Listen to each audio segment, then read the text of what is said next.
Les scientifiques ont récemment découvert des vestiges comparables à l'Atlantide, près de l'Australie. Autrefois, un continent entier se trouvait là, désormais submergé. Voici son histoire.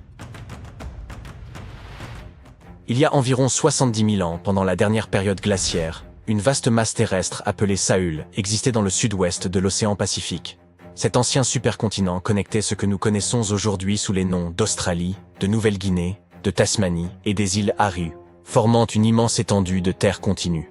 Imaginez des forêts tropicales luxuriantes entourées de majestueuses montagnes. Les plus hautes montagnes de Sahul se trouvaient dans les hautes terres de Nouvelle-Guinée et atteignaient des sommets de plus de 3900 mètres. Ce lieu exceptionnel abritait une diversité d'animaux uniques, principalement des marsupiaux. Mais il n'y avait pas que des koalas et des kangourous. Sahul hébergeait divers types de brouteurs, fouisseurs, charognards et prédateurs. On y trouvait le gigantesque diprotodon, le redoutable chasseur qu'était le thylacoleo, et le terrifiant mégalania, une créature bien plus grande que la plupart des lézards vivants aujourd'hui. Ce territoire était tout à fait singulier, car, tandis que le reste du monde était peuplé d'animaux placentaires comme les loups, les éléphants et les humains, Sahul ne comptait parmi ses mammifères classiques que des chauves-souris et des rongeurs. Toutefois, ces différentes régions présentaient des écosystèmes variés. Les régions de Timor, d'Arafura et de Carpentaria étaient hautes et couvertes de savanes et de forêts sèches, rappelant un peu l'Australie moderne avec ses déserts arides, ses broussailles, ses steppes et ses forêts tempérées le long de la côte est. À cette époque, les humains migraient à travers le globe. Ils ont entrepris un voyage extraordinaire depuis l'Asie du Sud-Est jusqu'à Sahul, et y sont parvenus pour la première fois il y a 60 à 45 000 ans. Ils voyageaient principalement à pied et traversèrent la mer à l'aide de radeaux en bambou et de bateaux rudimentaires. Ils provenaient de l'ancien plateau continental de Sunda, qui englobait des parties de l'Asie du Sud-Est. En traversant une série d'îles connues sous le nom de Wallacea, ils se sont finalement répandus à travers le Sahul. Et ce n'était pas un petit périple. Le Sahul était immense, s'étendant sur environ 10,6 millions de kilomètres carrés, soit une superficie plus grande que celle des États-Unis ou du Canada. Il s'étirait de l'équateur jusqu'à la partie sud de la Nouvelle-Zélande. Ainsi, en arrivant dans ce qui est aujourd'hui l'Australie, ces voyageurs devinrent les premiers habitants de cette terre. Les scientifiques estiment que le Sahul comptait alors environ 500 000 habitants. Nous avons aussi découvert des peintures rupestres datant d'environ 40 000 ans, qui représentaient des scènes de chasse au buffle nain ou à Noah face à des figures humaines et animales. Les chercheurs s'efforcent de comprendre comment ces premiers colons se déplaçaient à travers le Sahul et où trouver des traces archéologiques de leur voyage. Pour ce faire, ils ont créé un modèle informatique de l'évolution du paysage. Cette simulation a montré les transformations du Sahul entre 75 et 35 000 ans, révélant des routes migratoires potentielles et des sites archéologiques. Les hommes se déplaçaient probablement le long des côtes et des rivières. Mais comment le Sahul a-t-il été submergé, à l'image de la mythique Atlantide? Durant la dernière période glaciaire, une grande partie de l'eau terrestre était emprisonnée dans d'immenses calottes glaciaires, faisant ainsi baisser le niveau de la mer.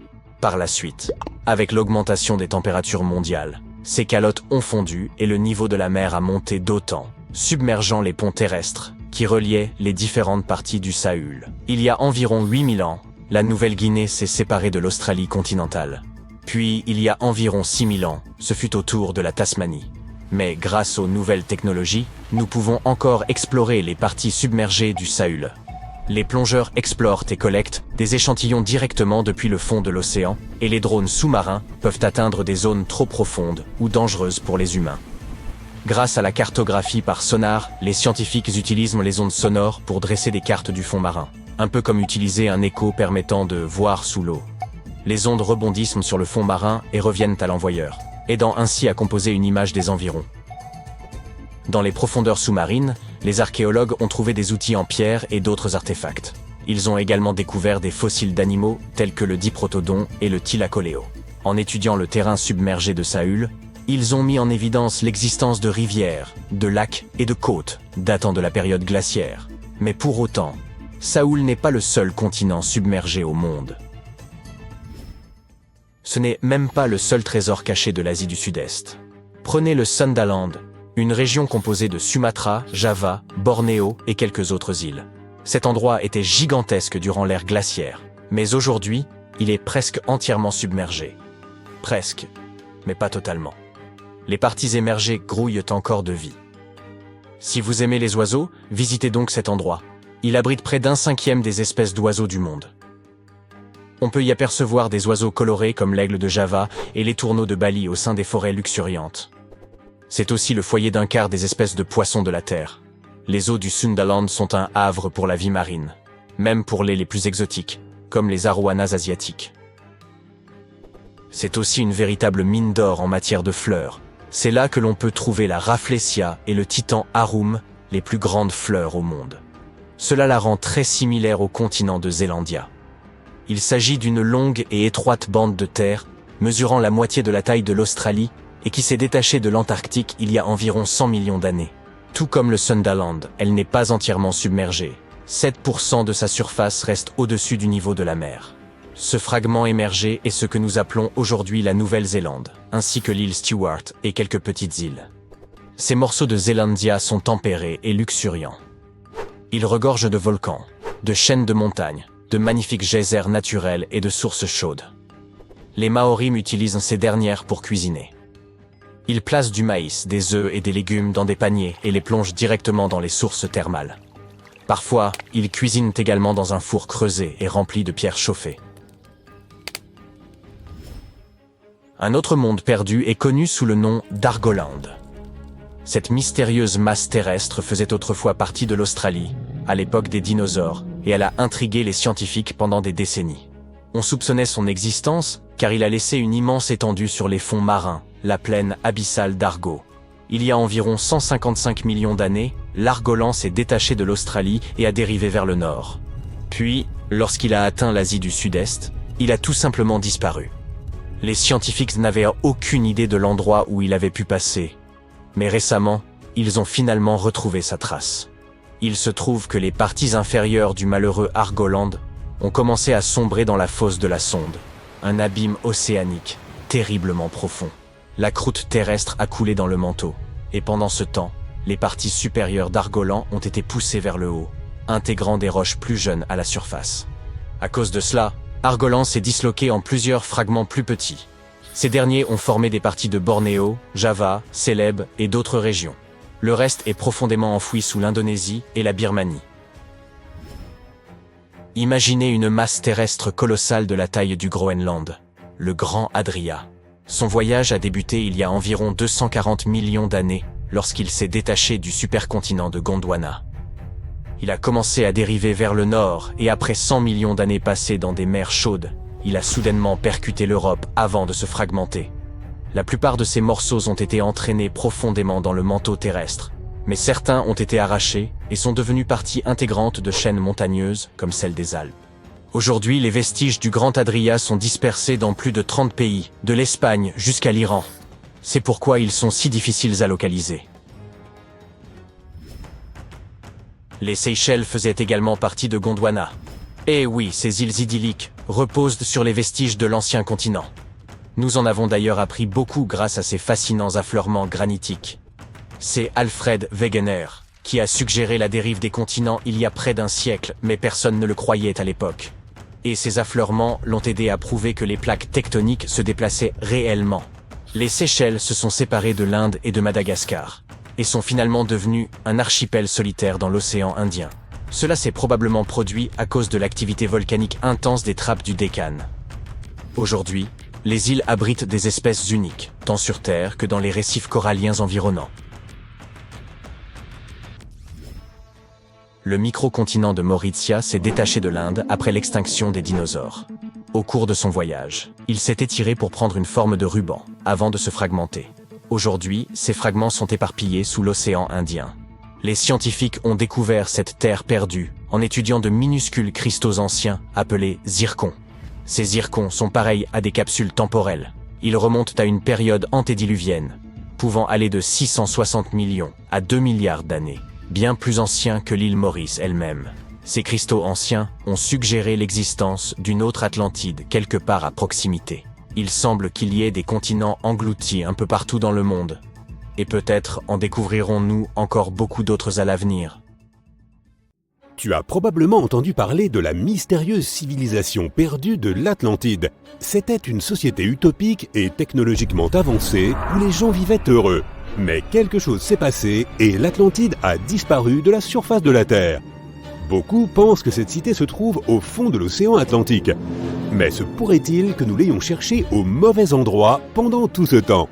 Et si elle se trouvait à un endroit complètement différent? Et si l'Atlantide se trouvait au milieu du désert du Sahara? Cette théorie inattendue est étayée par plusieurs preuves. Mais pour étudier cette version, il faut d'abord comprendre ce qu'était l'Atlantide et comment on l'a découverte. La toute première mention de la mystérieuse cité remonte à 360 avant notre ère. Le philosophe antique Platon a écrit sur l'Atlantide. Son ouvrage « Dialogue » l'a décrit comme une terre riche, dotée de technologies avancées. Ses habitants étaient puissants, intelligents et beaux, comme des surhommes. Il a décrit en détail la structure de la ville, si bien que de nombreuses personnes ont cru en l'existence de l'Atlantide. D'après ses archives, les Atlantes ont construit cet endroit en plusieurs cercles concentriques de pierres noires et rouges. Ils ont ensuite recouvert ces cercles de laiton, d'étain et de métaux précieux. Dans la cité, il y avait des canaux sur lesquels naviguaient les bateaux. Les Atlantes étaient des marins, ils ont donc construit un passage entre leur ville et la haute mer. Sur Internet, tu peux trouver de nombreux dessins de l'Atlantide, réalisés à partir de descriptions de Platon. Jette un coup d'œil à ces dessins et il y a une photo réelle de l'œil du Sahara. Cet endroit, situé au beau milieu du désert, a la forme de plusieurs cercles concentriques. On dirait qu'une ville détruite a laissé une trace dans le sable. De nombreuses personnes ont supposé que la cité perdue se trouvait à cet endroit, mais personne n'a pu le prouver. Autrefois, le Sahara était couvert de rivières et de lacs. Durant la préhistoire, il n'y avait que de l'eau ici. Jusqu'à présent, tout concorde. L'œil du Sahara a été découvert pour la première fois dans les années 1930. On a longtemps cru que c'était un cratère créé par la chute d'une météorite. Mais au milieu du XXe siècle, des scientifiques ont effectué une analyse du sol et ont réfuté la version d'une météorite tombée depuis l'espace. Finalement, tout le monde s'est accordé à dire qu'il s'agissait d'un dôme de roche en fusion sous lequel le magma s'était déchaîné. Pendant des millions d'années, le vent et l'eau ont façonné le paysage et ont fini par lui donner l'aspect de cercle parfait. Et si les Atlantes étaient venus à cet endroit et avaient utilisé les cercles naturels pour construire leur ville? Dans ce cas, il y aurait de nombreuses traces et artefacts de cette civilisation développée. Les archéologues y ont bel et bien trouvé des pointes de flèches, des lances, des rames et d'autres objets. Mais ces objets n'ont rien à voir avec l'Atlantide. Les artefacts trouvés dans l'œil du Sahara appartenaient aux Aqueuléens, une ancienne tribu qui fréquentait la région. Pour la première fois, des outils aqueuléens sont apparus il y a plus d'1,5 million d'années. Certains des objets trouvés ici pourraient avoir 130 000 ans, et selon les archives, l'Atlantide existait il y a environ 12 000 ans. Les archéologues n'ont trouvé aucune structure artificielle à cet endroit, ni aucun débris ou trace d'une grande ville. On aurait pourtant trouvé quelque chose si une grande ville dotée de technologies avancées avait existé à cet endroit. Le principal défenseur de cette théorie est l'auteur d'une chaîne YouTube qui a recueilli 1 million de vues et a attiré l'attention de nombreux historiens et anthropologues. Mais l'idée selon laquelle l'œil du Sahara est l'Atlantide a été rapidement réfutée. Les gens ont trouvé trop de divergences entre cet endroit et la description de la cité perdue. L'auteur de la chaîne a simplement tenté d'attirer l'attention des spectateurs en présentant des similitudes entre le paysage naturel et la cité antique fictive. Une autre théorie populaire prétend que l'Atlantide était un véritable continent situé au large des Bahamas. Puis, elle aurait été engloutie par le triangle des Bermudes. Selon cette légende, les ruines de la cité se trouveraient encore au fond du triangle. Mais cette théorie n'est pas non plus confirmée. On la doit à l'écrivain Charles Berlitz, et ses adeptes affirment que les murs et les rues de la partie occidentale des Bahamas pourraient être les ruines de l'Atlantide. Mais les scientifiques ne sont pas d'accord. Ils ont prouvé que ces murs sont des formations naturelles de roches côtières. D'autres rumeurs affirment que l'histoire de l'Atlantide a été inspirée par une catastrophe historique réelle, le déluge de la mer Noire dans le détroit du Bosphore, reliant la mer Noire et la mer de Marmara. Vers 5600 avant notre ère, la mer Noire était 2 fois plus petite qu'aujourd'hui et comptait de nombreuses villes sur ses rives. Malheureusement, une énorme inondation a détruit cette civilisation florissante. En l'espace d'1 an, les villes ont été englouties et les survivants se sont installés dans des pays étrangers où ils ont raconté des histoires sur l'inondation. Ce sont peut-être ces récits qui ont inspiré à Platon l'idée de l'Atlantide. Dans les années 1950, des gens ont proposé une autre version. L'Atlantide était le continent qui est aujourd'hui l'Antarctique. Il y a des dizaines de milliers d'années, un continent chaud avec des villes développées s'est déplacé vers le pôle sud en raison du mouvement de la croûte terrestre. Les Atlantes n'ont pas pu s'adapter aux nouvelles conditions froides et l'Atlantide a été recouverte d'épaisses couches de glace. Cette théorie a été réfutée lorsque les scientifiques ont commencé à étudier la nature des plaques tectoniques. Il s'est avéré que la croûte terrestre n'a pas pu déplacer un continent aussi vaste que l'Antarctique. Les plaques tectoniques ne se comportent pas de cette manière. Finalement, la question principale est, l'Atlantide a-t-elle vraiment existé? Personne ne l'avait décrite avant Platon. C'est peut-être le philosophe qui l'a inventée, afin de souligner la justesse de sa vision de la vie et d'illustrer ses théories philosophiques. Dans ses œuvres, il a beaucoup parlé de la nature divine et humaine, et de la façon dont les hommes peuvent détruire cette nature. Il a parlé de sociétés idéales courant à leur perte à cause de comportements immoraux. Les Atlantes étaient soi-disant des gens épris de moralité et de spiritualité qui avaient créé une utopie. Mais ils sont devenus cupides et mauvais. Ils ont détruit leur nature profonde et en guise de punition divine, ils ont dû assister à la destruction de leur cité. Une nuit, des incendies et des tremblements de terre ont frappé l'Atlantide et l'ont plongée dans la mer. Les puissances supérieures punissaient les gens pour leur comportement immoral, et Platon voulait que tout le monde ait peur de la déchéance morale. Mais à en juger par les descriptions des tremblements de terre et des incendies, on pourrait croire que l'Atlantide a été détruite par une éruption volcanique, comme ce fut le cas pour l'ancienne ville romaine de Pompéi. De telles destructions se sont souvent produites au cours de l'histoire. Les catastrophes naturelles ont détruit de nombreuses cités florissantes. L'un des cas les plus célèbres s'est produit en 1100 avant notre ère, en Méditerranée, lorsqu'une éruption volcanique a détruit la société minoenne, alors très développée. Elle avait perduré pendant environ 2000 ans. Les Minoens vivaient principalement sur les îles de Crète et de Santorin. Ils avaient de belles maisons, un système d'égouts et une économie développée. Ils pratiquaient l'agriculture, cultivaient des fruits et des légumes, peignaient des fresques et fabriquaient des bijoux. Ils ont été les premiers à fonder la thalassocratie, un empire basé sur la mer. Ils vivent de la pêche, de la piraterie et du commerce maritime. En même temps, ils pratiquaient des rituels cruels et leur mode de vie était loin d'être moral. Habitués aux tremblements de terre sur l'île de Santorin, ils ont renforcé les murs de la ville avec des poutres en bois. Mais ils ne savaient pas ce qu'était une éruption volcanique. Et quand l'odeur de soufre est apparue dans l'air, ils n'ont pas soupçonné la catastrophe imminente. Lorsque le volcan a déversé des tonnes de lave et de cendres, tous les habitants de Santorin ont abandonné leurs maisons et tenté de s'enfuir. Mais ils n'ont pas pu. L'éruption et le tremblement de terre ont déclenché un tsunami. Une immense vague a inondé la partie côtière de la Crète. L'économie des Minoens a été durement touchée et leurs ports ont été détruits. Des étrangers ont alors attaqué la Crète et ont finalement mis fin à la civilisation qui s'y était développée. Certains historiens pensent que Platon aurait pu faire référence à l'Empire minoen lorsqu'il a décrit l'Atlantide. En utilisant leur exemple, il a montré comment les actions immorales pouvaient conduire les gens à leur perte.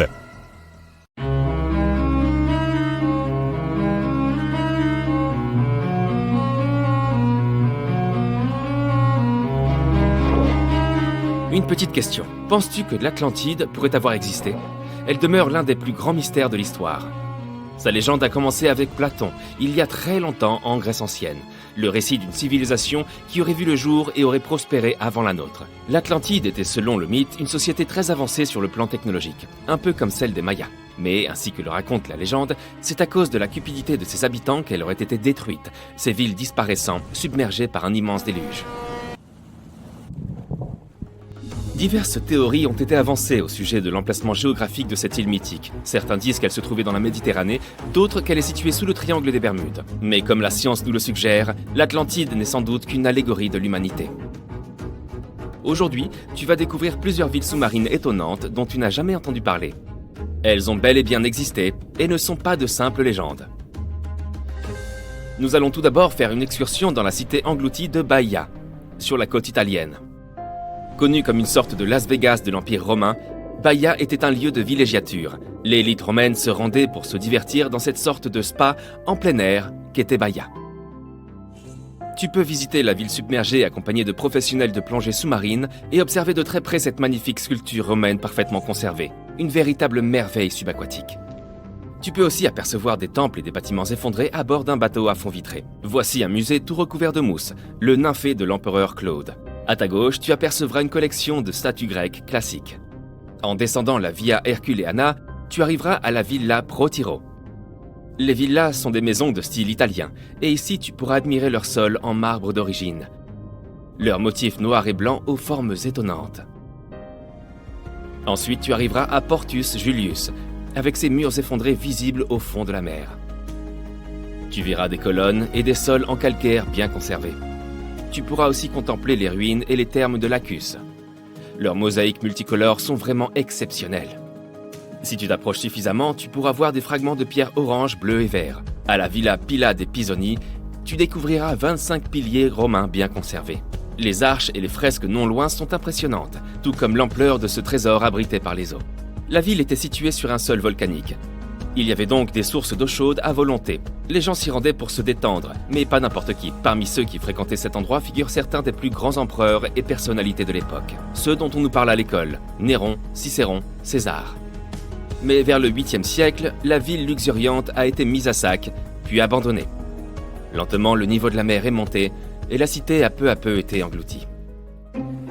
Tu passes tes vacances d'été au large de la côte grecque, à 4 heures d'Athènes, dans la péninsule du Péloponnèse, à Pavlopétrie plus précisément. Tu as apporté ton tuba pour aller faire de la plongée par une magnifique journée ensoleillée. Au bout d'un certain temps sous l'eau, tu commences à remarquer des motifs au fond de la mer. À 4 mètres sous la surface, les contours d'objets familiers t'apparaissent les uns après les autres. Puis tu continues à nager, et bientôt tu aperçois ce qui ressemble à une ville. Tu te demandes comment l'eau a pu submerger cette cité. Certains rochers sont parfaitement alignés et forment ce qui semble être les fondations d'un bâtiment. C'est Nicholas Fleming, un océanographe britannique en vacances en Grèce, qui a découvert Pavlopétrie. Il documentait les vestiges abandonnés dans les fonds marins. Son équipe a fini par trouver un site entier rempli de poteries, de récipients pour le stockage, ainsi que des outils. Des moulins à bras par exemple, servant à moudre le grain afin de le transformer en farine. Les nombreuses amphores découvertes par la suite indiquent que ce site remonte à l'âge du bronze, soit il y a 5500 ans, quand les gens ont commencé à s'installer en communauté sédentaire. On pense que cette cité portuaire a été fréquentée pendant plus de 2400 ans. Pavlopétrie est aujourd'hui considérée comme la plus ancienne ville engloutie jamais découverte. Et c'est d'autant plus impressionnant de constater qu'il ne s'agissait pas d'un simple village. C'était une véritable ville, avec des bâtiments en pierre, un marché, des rues et même des places. Continuons notre exploration à la découverte d'autres villes sous-marines. Tu plonges au large de l'archipel des Ryukyu. Les eaux du Pacifique sont loin d'être calmes. Un fort courant t'entraîne dans les profondeurs de la mer. Soudain, tu aperçois une énorme structure éclairée par le soleil qui traverse jusqu'au fond des eaux. Au début, cela ressemble aux ruines de Machu Picchu, situées sur l'autre côté du globe, au Pérou. En t'approchant, tu découvres lentement ses formes. Une structure en forme de pyramide, des arches, des escaliers. Quelque chose qui aurait pu être un palais ou un château. Tout cela pourrait être le signe d'une activité humaine ancienne. Ce site est aujourd'hui connu sous le nom de structure sous-marine de Yonaguni, mais on l'appelle également l'Atlantide du Japon. Le monument entier fait environ la taille de 5 terrains de football, et sa hauteur est celle d'un bâtiment de 5 étages. Sa caractéristique la plus surprenante, ses vastes terrasses faites pour accueillir de grands rassemblements. Les explorateurs et les scientifiques pensent que Yonaguni existe depuis 10 000 ans. Mais la question de savoir s'il s'agit d'une structure construite par l'homme ou d'une formation naturelle fait toujours l'objet d'un débat. Selon le meilleur géologue marin du Japon, le professeur Masaaki Kimura, Yonaguni serait l'héritage d'une civilisation perdue. Kimura a plongé dans cette zone afin d'explorer ses ruines plus de 100 fois au cours des 10 dernières années. D'après lui, on y trouve des signes évidents d'activité humaine. Le bassin triangulaire, situé à la surface du monument, est caractéristique, par sa forme symbolique, des fontaines historiques de la région. Il y a aussi une tortue géante sculptée sur le flanc oriental de la structure. Et selon Kimura, les tortues ont une signification culturelle importante. Plusieurs fragments d'outils en pierre ont été retrouvés sur le site. Ils auraient été fabriqués il y a 10 000 ans. Cependant, tous les scientifiques ne sont pas convaincus. Nombreux sont ceux qui pensent que Yonaguni est le résultat de milliers d'années d'érosion. Le fait que le monument soit composé d'un seul bloc de roche les pousse à croire qu'il n'est pas d'origine humaine. Ses arêtes, ainsi que ses surfaces planes, ressemblent à cette formation naturelle présente en Irlande du Nord, et connue sous le nom de chaussée des géants. Un ensemble de colonnes de basalte imbriquées fait penser au parvis d'un palais. Mais celles-ci sont plus probablement le résultat de l'activité volcanique locale. Continuons ensemble notre exploration sous la surface.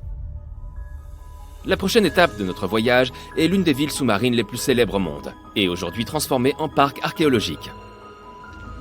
La ville de Port-Royal en Jamaïque n'existe plus que sous la surface. Mais en 1692, c'était l'une des cités les plus riches de l'hémisphère occidental.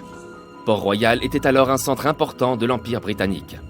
Son activité commerciale attirait des voyageurs provenant des 4 coins du monde. C'était aussi le foyer des véritables pirates des Caraïbes. Mais au matin du 7 juin 1692, le sort des habitants de Port-Royal a pris une tournure absolument inattendue. Les tavernes et les restaurants, toujours débordants de vie, se sont mis à trembler. La population s'est réveillée au milieu d'un immense séisme dont la magnitude est estimée aujourd'hui à 7,5 sur l'échelle de Richter. Un des survivants a dit avoir vu la terre s'ouvrir et engloutir toute la ville. Ce qu'il a affirmé pourrait être vrai, car l'agglomération était principalement construite sur du sable. Le sol a littéralement aspiré les bâtiments, les routes et tout ce qui s'y trouvait là. Des geysers sont entrés en éruption et finalement des vagues hautes comme des immeubles de 10 étages se sont abattus sur la ville. Environ 13 hectares ont disparu sous l'eau. Et étonnamment, la plupart de ces vestiges du XVIIe siècle reposent en bon état à 12 mètres de profondeur. Dans ces ruines, les archéologues ont trouvé des tavernes, des entrepôts, des cuisines et des bâtiments de loisirs utilisés à des fins diverses. Tu peux aussi voir la grande statue d'un lion, un pont submergé ainsi que de nombreuses arches pittoresques. Et si on allait faire un tour en Inde, non loin de son littoral, se trouve une autre merveille. Un site que l'on a nommé la cité perdue de Cambay, qui repose dans le golfe du même nom. Elle est restée cachée jusqu'en 2001, jusqu'à ce que l'Institut national des technologies océaniques décide d'aller analyser l'eau de la zone. Grâce à la technologie du sonar qui envoie une sonde sonore jusqu'au fond de la mer, l'équipe de l'Institut a fait une découverte, très loin sous la surface. Les images rapportées montraient des formes géométriques réparties sur une étendue de 8 km. Ces vestiges dateraient de plus de 9500 ans. Ce qui veut dire que cette civilisation a disparu à peu près à la fin de la dernière période glaciaire. Parmi les débris récupérés sur le site, on trouve des matériaux de construction, des poteries, des perles, des sculptures et même des os. Les scientifiques ne sont pas tous convaincus de la véritable provenance de ces objets. Mais si c'est bien de là qu'ils proviennent, cela ferait de la ville perdue de Cambay la plus ancienne civilisation connue au monde. Eridu, une mégapole antérieure à la première civilisation connue, et plus ancienne que les pyramides de Gizeh, gisait enfouie dans les sables du désert mésopotamien depuis plus de 2000 ans. Une découverte scientifique récente bouleverse désormais nos connaissances sur cette cité antique. Les chercheurs ont mis au jour plus de 4000 canaux autour d'Eridu, qui alimentaient en eau plus de 700 fermes exploitées entre le 6e et le début du 1er millénaire avant notre ère. Eridu fut fondée vers 5400 avant Jésus-Christ et fut la ville des premiers rois, ainsi que la première cité historique selon la liste royale sumérienne, ce texte ancien gravé sur une tablette d'argile. Les anciens Sumériens croyaient que cette ville avait été créée par les dieux lorsqu'ils décidèrent de s'établir sur Terre. Eridu occupe une place si importante dans les mythes et légendes sumériens qu'on finit par la considérer, à un certain moment, comme un lieu purement mythique. Le mythe le plus célèbre raconte que les cieux furent courroucés par le tumulte des humains et qu'ils envoyèrent un grand déluge pour les anéantir. Une étude récente a révélé que l'Euphrate constituait la source d'eau de l'ensemble de la cité. Les chercheurs ont cartographié les vestiges du paysage ancien et identifié un réseau sophistiqué de canaux d'irrigation artificielle. Ils ont découvert 200 canaux principaux captant l'eau de l'Euphrate, lesquels alimentaient à leur tour 4000 canaux secondaires. L'équipe a mobilisé images satellitaires, vues par drone, analyse des sols, anciens registres et technologies de télédétection pour en dresser la cartographie complète.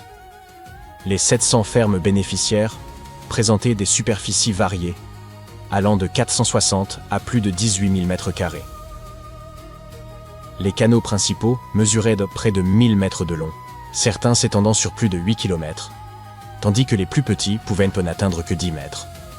En Mésopotamie, les rivières constituaient la principale source d'eau pour l'agriculture, obligeant les cultivateurs à maîtriser l'art d'acheminer l'eau depuis le fleuve jusqu'à leurs champs. Tout débuta par des techniques rudimentaires, telles que le creusement de petites rigoles, mais au fil des générations, ils apprirent à édifier d'immenses canaux atteignant parfois 100 km de long.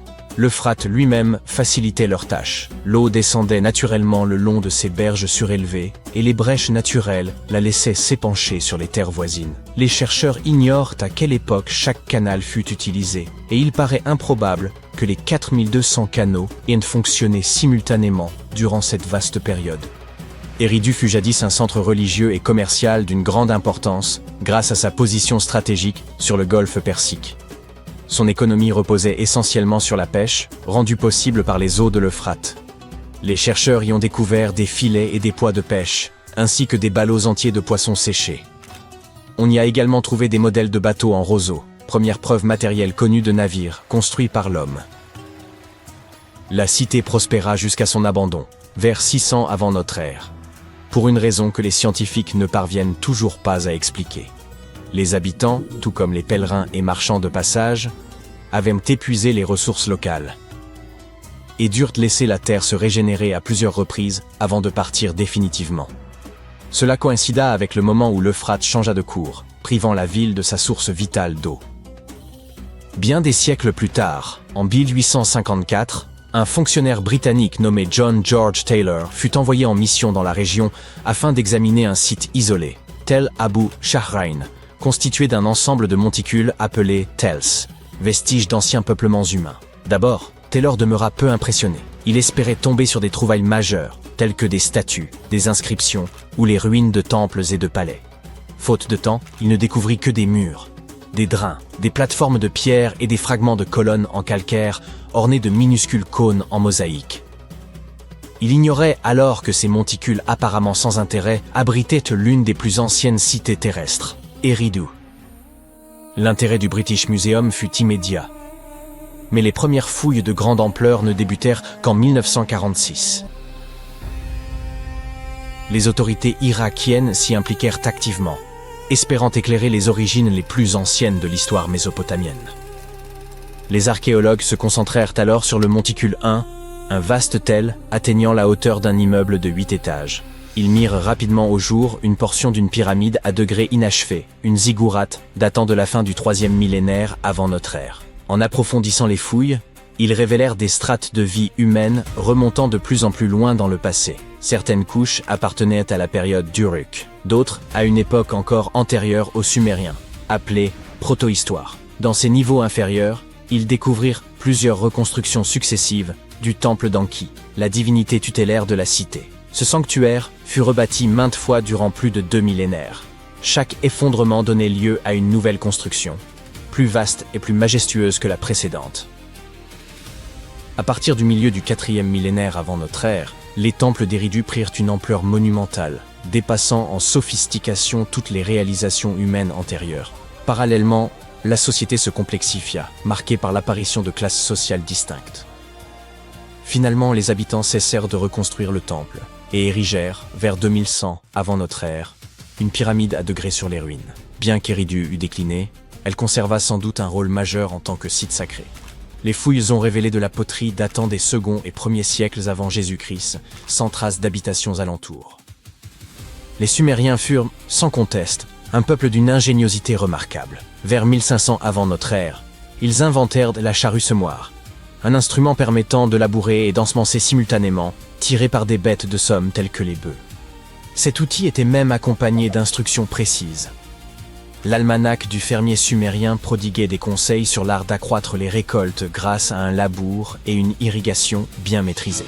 Ces méthodes agricoles ingénieuses permirent de nourrir davantage de personnes, favorisant la croissance des cités, l'émergence d'un pouvoir organisé et un approfondissement de la vie religieuse. À mesure que leur ville prospérait, les Sumériens développèrent aussi leur savoir en écriture, en mathématiques et en spiritualité. Il y a 5000 ans, ils avaient déjà mis au point le cunéiforme, l'un des tout premiers systèmes d'écriture de l'humanité. Une autre découverte récente, issue de la même région du monde, démontre que la bureaucratie existait déjà il y a 4 millénaires. Les archéologues ont exhumé d'anciennes tablettes administratives dans une autre cité sumérienne, Girsu. Ces tablettes d'argile constituent la plus ancienne preuve tangible connue du tout premier empire au monde, l'empire d'Akkad. Elles furent retrouvées dans un bâtiment d'archives d'État en briques crues, divisé en plusieurs salles qui servaient vraisemblablement de bureaux. Avant cette découverte, le fonctionnement interne de cet empire, le premier répertorié dans l'histoire, rappelons-le, demeurait obscur. Mais, grâce aux fouilles menées à Girsu, les chercheurs disposent désormais de preuves claires et irréfutables de l'existence d'un système administratif élaboré.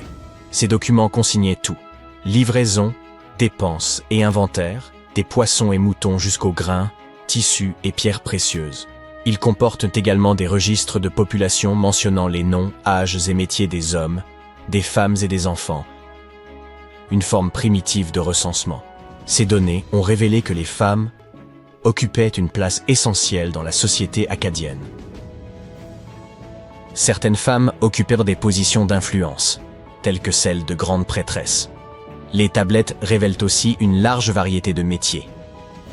Des artisans qualifiés comme les tailleurs de pierre aux travailleurs plus modestes, tels que les balayeurs des temples.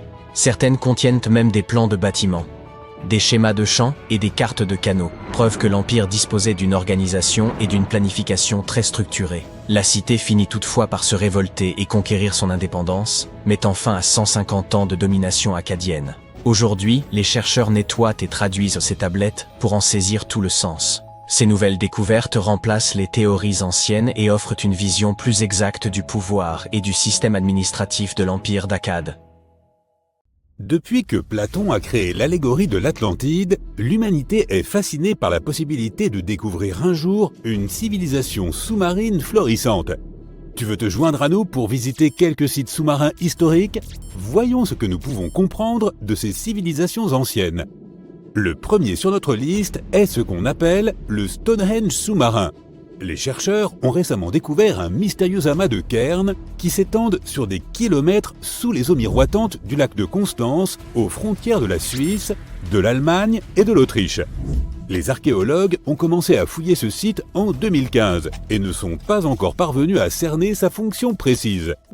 Ce qu'ils savent, c'est qu'il se trouve là 170 cairns de pierre fabriqués par l'homme s'étendant sur 20 km sous le lac. Les chercheurs affirment que c'est très probablement le fruit du travail combiné de plusieurs villages. Ce site fut probablement utilisé dans un but collectif. Ces formations sont énormes, certaines d'entre elles faisant plusieurs mètres de large. La découverte la plus étonnante jusqu'à présent est que ce site daterait d'il y a environ 5500 ans. Maintenant, que faisions-nous, nous les humains, à cette époque? Eh bien, nous vivions les meilleures années de ce que l'on appelle l'âge de pierre. Nous commencions à fabriquer des outils rudimentaires et à les utiliser pour chasser et manger. Peux-tu imaginer à quoi pouvaient ressembler tes couverts à l'époque? Ce n'est pas une coïncidence si les scientifiques surnomment ce site le Stonehenge sous-marin. On pense que les deux sites ont été érigés à peu près à la même époque. Vois-tu, Stonehenge date d'environ 3100 ans avant notre ère. Les deux sites présentent la caractéristique commune d'être tous deux des monuments de pierre construits en cercle, sans parler du fait que les scientifiques n'ont pas non plus déterminé en quoi nos premiers ancêtres auraient pu ressentir le besoin de construire de telles structures. Le mystère du lac de Constance n'a pas encore été résolu. Qui étaient les habitants néolithiques de cette région? Et dans quel but ont-ils déployé autant de travail et d'efforts pour construire cet immense site fait de roches? Ensuite, nous t'emmenons faire un tour dans les îles Ryukyu, juste au large des côtes japonaises. Tu plonges dans les profondeurs de ce site archéologique, mais je dois te prévenir, les eaux de l'océan Pacifique sont loin d'être calmes. Il ne te faut pas longtemps avant d'apercevoir une immense structure, grâce à la lumière du soleil, qui éclaire les fonds marins. Au début, cela ressemble aux ruines du Machu Picchu qui se trouve à l'autre bout du globe, au Pérou. En t'approchant, tu commences lentement à distinguer ses contours. Une structure de forme pyramidale, des arches, des escaliers, ça aurait facilement pu être un palais ou un château. Pourrait-il s'agir d'un signe d'activité humaine? Eh bien, ce que tu viens de voir est connu aujourd'hui sous le nom de structure sous-marine de Yonaguni. On l'appelle aussi l'Atlantide du Japon. Le complexe entier représente la taille de 5 terrains de football et la hauteur d'un bâtiment de 5 étages. Sa caractéristique la plus surprenante sont ses vastes terrasses. Les explorateurs et les scientifiques estiment que Yonaguni pourrait avoir 10 000 ans. Mais la question de savoir s'il s'agit d'une structure créée par l'homme ou d'une formation naturelle fait toujours l'objet de débats. Pour l'un des plus célèbres géologues marins du Japon, le professeur Masaaki Kimura, Yonaguni serait l'héritage d'une civilisation perdue. Il a lui-même plongé au fond de l'océan pour explorer ses ruines plus de 100 fois au cours des 10 dernières années. Selon lui, il y aurait des signes clairs d'activité humaine là-dessous. Sur la surface de cette structure, il y a une cavité de forme triangulaire qui est une caractéristique des fontaines de la région. Une tortue géante est aussi sculptée sur le côté est de la structure. Et selon Kimura, de pareilles tortues ont une signification culturelle importante. Plusieurs fragments d'outils en pierre ont été retrouvés sur le site et leur âge est estimé à environ 10 000 ans. Cependant, tous les scientifiques ne soutiennent pas cette théorie. Pour beaucoup, Yonaguni est le résultat de milliers d'années d'érosion. Le fait que le monument soit composé d'un seul rocher massif les pousse à croire qu'il ne serait pas d'origine humaine. Ses bords parfaitement définis et ses surfaces planes ressemblent à une formation naturelle d'Irlande du Nord, connue sous le nom de chaussée des géants. Les colonnes de basalte ont beau ressembler aux ruines d'un palais, elles seraient en fait le résultat de l'activité volcanique de la région. Maintenant, tu t'envoles pour la Grèce à 4 heures d'Athènes. Pour être précis, tu te trouves dans la péninsule du Péloponnèse. Tu dépoussières un vieux tuba et pars pour une excursion de plongée par une journée ensoleillée. Après un certain temps passé dans l'eau, tu commences à remarquer des motifs sur le fond marin. À 4 mètres sous la surface, les restes d'objets familiers commencent à apparaître un à un. Alors que tu continues de nager, ce qui semble être le contour d'une ville entière émerge devant tes yeux. Tu te demandes comment l'eau a pu engloutir toute la ville. Ces rochers sont parfaitement alignés dans ce qui semble être les fondations d'un bâtiment. Il s'agit de Pavlopétrie, une ville antique dont tu n'avais sûrement jamais entendu parler. Elle a été découverte par Nicolas Fleming, un océanographe britannique, alors qu'il était en vacances en Grèce. Il avait entendu des rumeurs concernant l'existence de Pavlopétrie et, en effet, a découvert plusieurs artefacts gisant sur les fonds marins. Il est retourné dans la région un an plus tard avec une équipe. Ils ont alors mis à jour un site rempli de tessons de poterie, d'amphores et d'outils. Cette pierre de cairn, par exemple, était un outil servant à moudre le grain. Les multiples amphores indiquent que ce peuplement date du commencement de l'âge de bronze, il y a 5500 ans, lorsque les gens ont commencé à s'établir dans des villes. On pense que celle-ci aurait existé pendant plus de 2400 ans. Aujourd'hui, Pavlopétrie est considérée comme la plus ancienne ville submergée jamais découverte. Et ce qui est impressionnant, c'est que ce n'était pas qu'un simple village, c'était une cité portuaire dynamique, avec des bâtiments de pierre, un marché, des rues et même des places. La prochaine étape de notre voyage est l'une des villes sous-marines les plus célèbres et qui a été transformée en parc archéologique. La ville de Port-Royal, en Jamaïque, n'existe plus que sous la surface. Mais en 1692, c'était l'un des comptoirs les plus riches de l'hémisphère ouest. Port-Royal était le centre de l'empire colonial britannique à l'époque et un important port d'attache qui attirait des gens de toute la région. C'était aussi le foyer des véritables pirates des Caraïbes. Le matin du 7 juin 1692, les habitants de Port-Royal ont connu un sort différent de tout ce qu'ils avaient pu prévoir. La ville s'est réveillée en tremblant. Les gens ont été jetés hors de leur lit par la puissance d'un terrible tremblement de terre d'une magnitude de 7,5 sur l'échelle de Richter. Un survivant a raconté qu'il avait vu la terre se fendre et engloutir toute la ville. Ce qu'il a dit pourrait être vrai, car elle était principalement construite sur du sable. Le sol aurait avalé les bâtiments, les routes, les infrastructures, tout en somme. Des geysers sont entrés en éruption et, pour finir, des vagues aussi grandes que des immeubles de 10 étages se sont abattues sur la ville. Environ 13 hectares de la cité ont disparu sous les eaux. Étonnamment, la plupart de ces vestiges du XVIIe siècle sont encore en bon état sous 12 mètres d'eau. Les archéologues ont retrouvé des tavernes, des entrepôts, des cuisines et des établissements de loisirs divers et variés. Tu peux aussi y voir une grande statue de lion, un pont submergé et de nombreuses arches pittoresques. Bien sûr, nous avons gardé le meilleur pour la fin, l'Inde. Juste au large de ses côtes se trouve une autre merveille engloutie. Un site connu sous le nom de Cité perdue de Cambay se trouve dans le golfe du même nom. Elle est restée cachée jusqu'en 2001, lorsque l'Institut national des technologies océaniques a entrepris de cartographier ses eaux. Grâce à la technologie sonar, qui envoie des ondes sonores contre les fonds marins, ils ont découvert une chose qui reposait loin en dessous de la surface. L'imagerie a révélé des formes géométriques bien définies, réparties sur une étendue de 8 km. Ces vestiges dateraient de plus de 9500 ans, ce qui signifie que cette civilisation a été engloutie aux environs de la fin de l'ère glaciaire. Les débris récupérés sur ce site comprenaient des matériaux de construction, des poteries, des perles, des structures et même des ossements. Les scientifiques débattent encore pour savoir si ces artefacts proviennent bel et bien du site même. Mais si tel était le cas, alors la cité perdue de Cambay pourrait être l'une des plus anciennes cités au monde. Ils y sont enfin parvenus.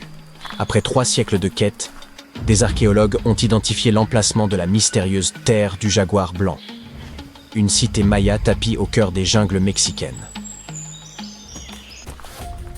Tout débuta véritablement au XVIe siècle avec les Lacandons, irréductibles descendants des Mayas, doués d'une exceptionnelle résilience. Lorsque leur capitale principale, la Camtoun, tomba aux mains des Espagnols en 1586, beaucoup auraient mal considéré la cause perdue. Eux pourtant se replièrent plus profondément dans la forêt tropicale et édifièrent leur ultime bastion, Sac Balan, une place fortifiée dissimulée, faite de temples de pierre, de sentiers tortueux noyés dans la jungle et de singes hurleurs jouant les sentinelles tapageuses. Durant plus d'1 siècle, ils y préservèrent leurs traditions, loin de toute domination européenne. Puis, en 1695, l'histoire revint brusquement frapper à leur porte. Un missionnaire espagnol nommé Diego de Rivas tomba droit sur Sac Balan. Ce fut le début d'un irrévocable déclin, car les Espagnols ne tardèrent pas à en prendre le contrôle. En 1721, les Mayas abandonnèrent le site, et la jungle récupéra aussitôt ses droits. Racines éventrant les murs, lianes étouffant les places. La cité ne s'évanouit pas. Elle fut littéralement dévorée par la nature. Durant les 3 siècles suivants, Sac Balan devint davantage un mythe qu'un souvenir tangible. Un nom qu'archéologues et explorateurs mentionnaient à voix basse, nourrissant l'espoir secret de l'apercevoir un jour. Bien des expéditions tentèrent de la retrouver, mais la forêt tropicale se révélait perfide. Chaque sentier paraissait identique, l'humidité réduisait les cartes en lambeaux, et même le GPS s'avérait impuissant sous l'épaisse voûte végétale.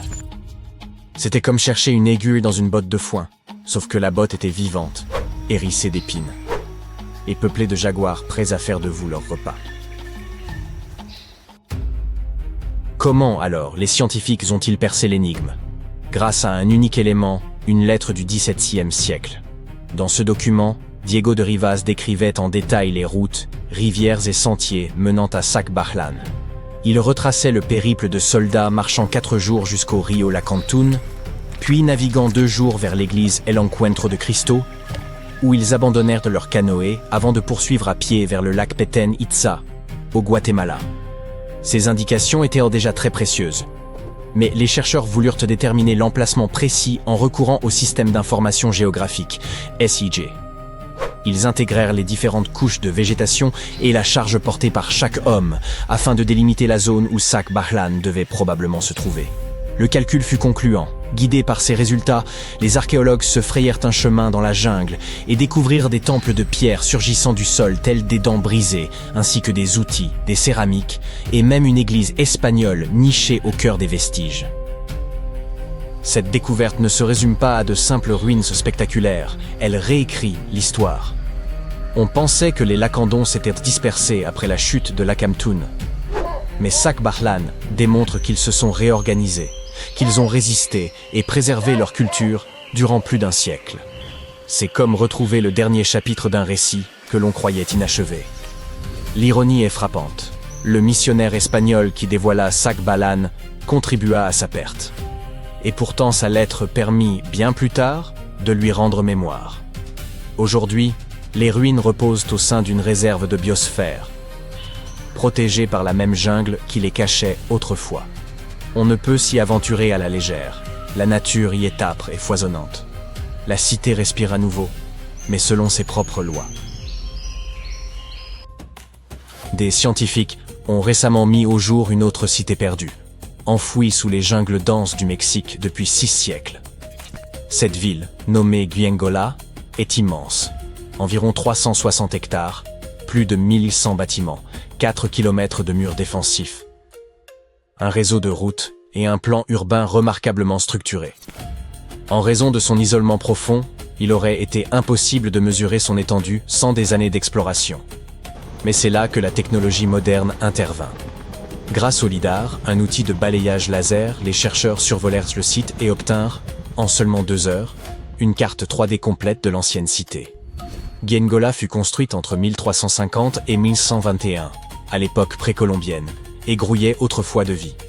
Elle constituait un centre majeur pour le peuple zapotèque, présent dans la région depuis environ 600 avant notre ère.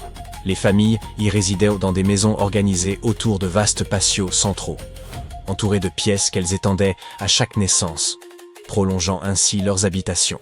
Elles employaient également les montagnes voisines comme rempart naturel et détournaient les eaux de ces reliefs pour assurer le drainage.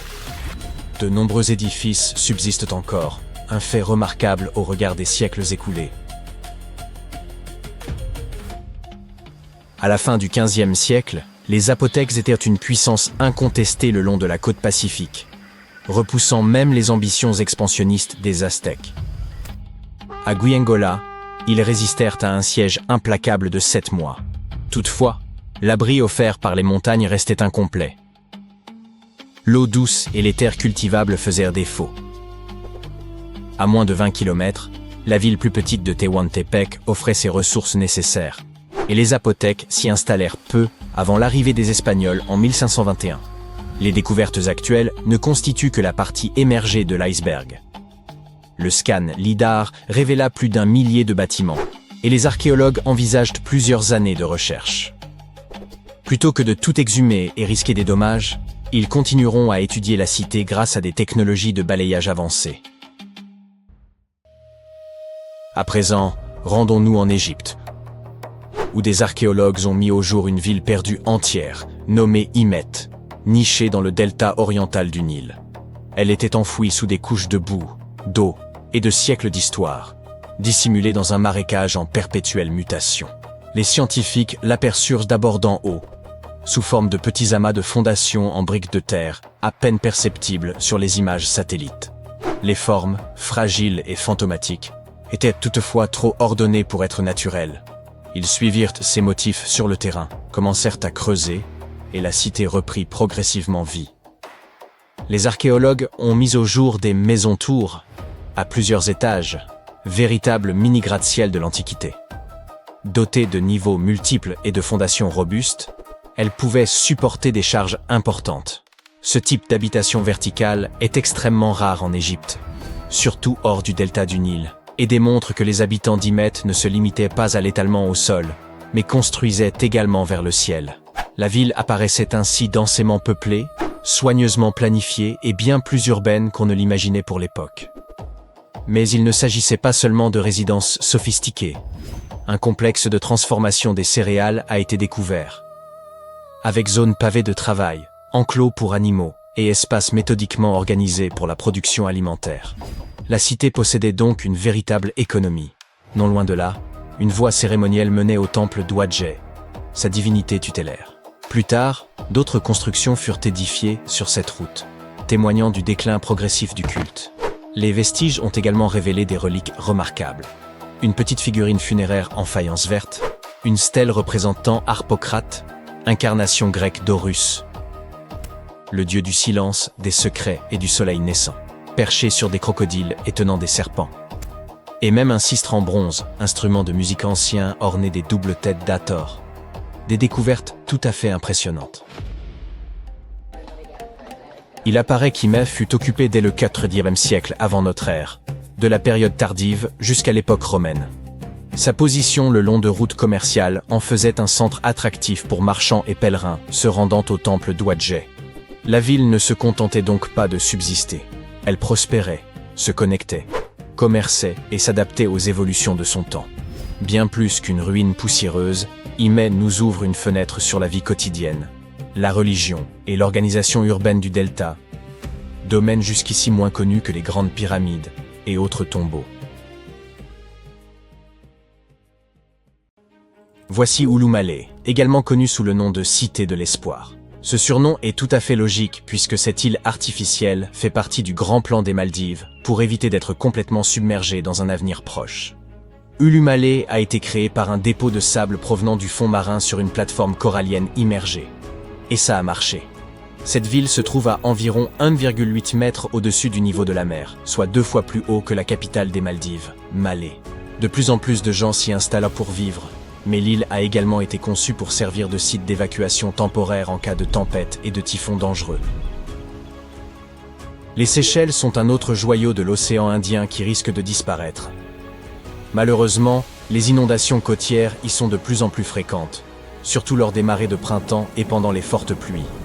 Le problème est que l'île principale, Mahé, abrite environ 90% de la population du pays. Le long de la côte, elle ne se trouve qu'à environ 1,8 mètres au-dessus du niveau de la mer. Les Fidji sont le 3e paradis tropical de notre liste et constituent également un choix de premier ordre pour les voyageurs. Mais ce pays est dans une situation difficile, car il est situé en plein milieu de l'océan Pacifique, où d'énormes tempêtes peuvent vraiment semer le chaos. Prenez le cyclone Winston. Il a frappé les Fidji en 2016 et leur a coûté plus d'$1 milliard de dégâts. Pour se protéger, les habitants plantent des mangroves le long des côtes et préservent celles qui existent déjà. Leurs arbres sont formidables car ils permettent de réduire la vitesse du vent en cas de cyclone et de lutter contre l'érosion en retenant les sédiments. L'Égypte pourrait également être en difficulté. Ce n'est pas comme si tout le pays allait être submergé et que seul dépasserait la pointe des pyramides dans quelques années. Mais les choses pourraient vraiment changer pour eux, car les villes côtières sont confrontées à un risque sérieux. Prenez Alexandrie par exemple. 45% de sa population vit déjà sous le niveau de la mer. Si la ville est inondée, non seulement tout le monde devra déménager, mais l'Égypte, en général, subira un impact majeur sur sa production de poissons. En Europe, l'une des populations les plus menacées se trouve aux Pays-Bas, où près de la moitié des habitants vivent dans des zones situées sous le niveau de la mer. À l'avenir, envisager une scène romantique avec des tulipes et votre petit ami pourrait devenir une mission impossible. Les Pays-Bas assurent les 2/3 de la production mondiale de tulipes. Si les champs sont envahis par l'eau salée, c'en est fini de la floraison. Mais la bonne nouvelle, c'est que les Néerlandais ont des siècles d'expérience en matière de gestion de l'eau. Le fait qu'ils savent utiliser les barrières anti-tempête et les digues pourra donc leur éviter un scénario catastrophe. La montée des eaux représente un risque plus élevé que partout ailleurs dans l'état des Tuvalu. Cette chaîne d'îles, située à mi-chemin entre l'Australie et Hawaï, pourrait être le premier pays à devenir inhabitable.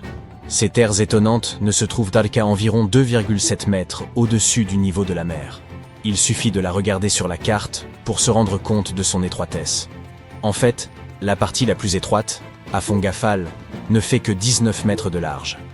Ainsi, avant même que la montée des marées ne devienne un véritable problème, les terres agricoles limitées du pays pourraient être inondées par l'eau salée. Le pays suivant sur notre liste, ce sont les Philippines. Cet archipel d'Asie du Sud-Est offre des paysages parmi les plus beaux du monde. Mais il est confronté au risque d'inondation pour 2 raisons. D'abord, en raison de la montée du niveau de la mer, ensuite, à cause d'une météo folle et imprévisible.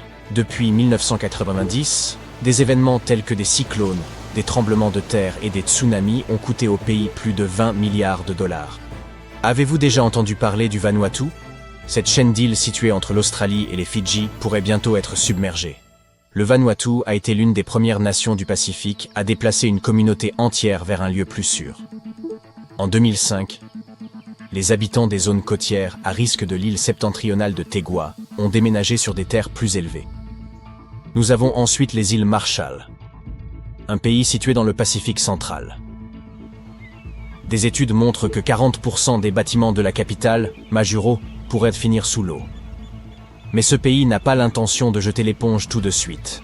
il a élaboré un plan d'action.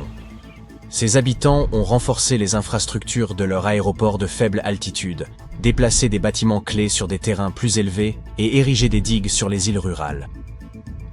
En direction du sud, nous avons Nauru. Il s'agit de l'un des plus petits pays du monde, avec une superficie de 21 km² seulement. Aujourd'hui, il abrite 10 000 personnes, mais il est sur le point de devenir inhabitable. Le niveau des eaux y augmente 3 fois plus vite que la moyenne mondiale.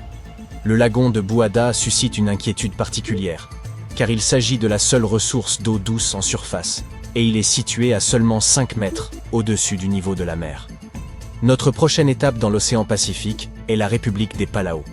L'élévation du niveau de la mer n'est pas une plaisanterie pour eux non plus. Et la protection de leur culture, en particulier le taro, est une priorité à l'heure actuelle. À mi-chemin entre Hawaï et la Nouvelle-Zélande, se trouvent les Samoa. Ce pays est confronté à une situation unique. Non seulement le volume d'eau y augmente, mais la terre s'y enfonce également.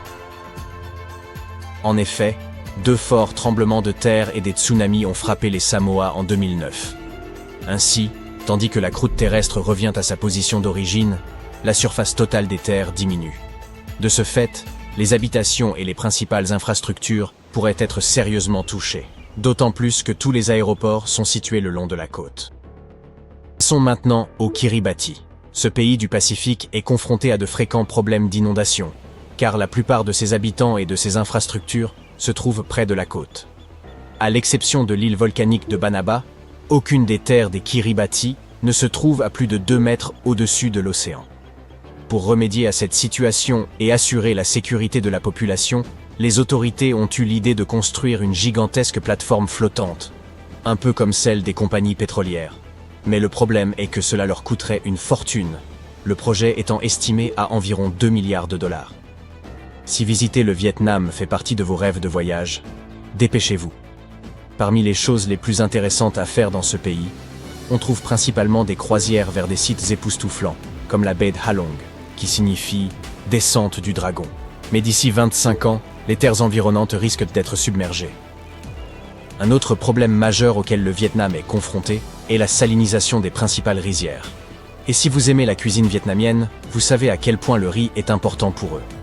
À l'heure actuelle, ils sont particulièrement préoccupés par la vulnérabilité de la région du delta du Mékong. Après tout, il s'agit d'une région très fertile, qui assure la majeure partie de la production agricole du Vietnam, dont plus de la moitié est constituée de riz.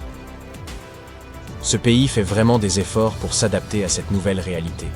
Les rizières du delta du Mékong sont régulièrement arrosées d'eau douce pour contrer les effets de la salinité. Notre prochaine étape se situe dans la mer des Caraïbes. La Grenade est un pays insulaire, mais vous la connaissez peut-être sous le nom de l'île aux épices. Car son climat tropical est parfait pour la culture de noix de muscade, de cannelle, de clous de girofle et de gingembre. Malheureusement, la Grenade et son incroyable sol fertile sont également confrontés à un avenir incertain et à la submersion des terres. Parlons du dernier pays de notre liste, les îles Salomon. 5 îles de cet archipel ont déjà disparu sous les vagues, et 6 autres sont submergées à 20%. Parmi elles, l'île de Nusa Ivili, qui était autrefois un lieu de prédilection pour les pique-niques. Même si la situation est compliquée, il est important de noter que plus de 300 des îles sont habitées. Les îles Salomon sont toujours un peu en mode récupération, car elles subissent souvent les effets de cyclones tropicaux et des inondations soudaines. La population s'efforce déjà de protéger ses maisons de la montée des eaux, en construisant des murs de pierre le long de la côte, en plantant des mangroves et en construisant des bâtiments dans des zones plus élevées. Vous venez de terminer votre visite touristique d'Édimbourg, en Écosse. Ça a duré un peu moins d'1 heure et vous en voulez encore. Vous demandez à votre guide s'il y a autre chose à voir, et il commence à vous parler d'une mystérieuse ville souterraine. Vous l'interrogez sur le temps nécessaire pour vous y rendre, et vous êtes stupéfait par la réponse du guide, vous vous trouvez au-dessus. Elle est juste sous vos pieds, South Bridge, mais vous y étiez il y a quelques minutes et vous n'avez pas remarqué d'énormes flèches pointant vers le bas. C'est donc là que le mystère commence.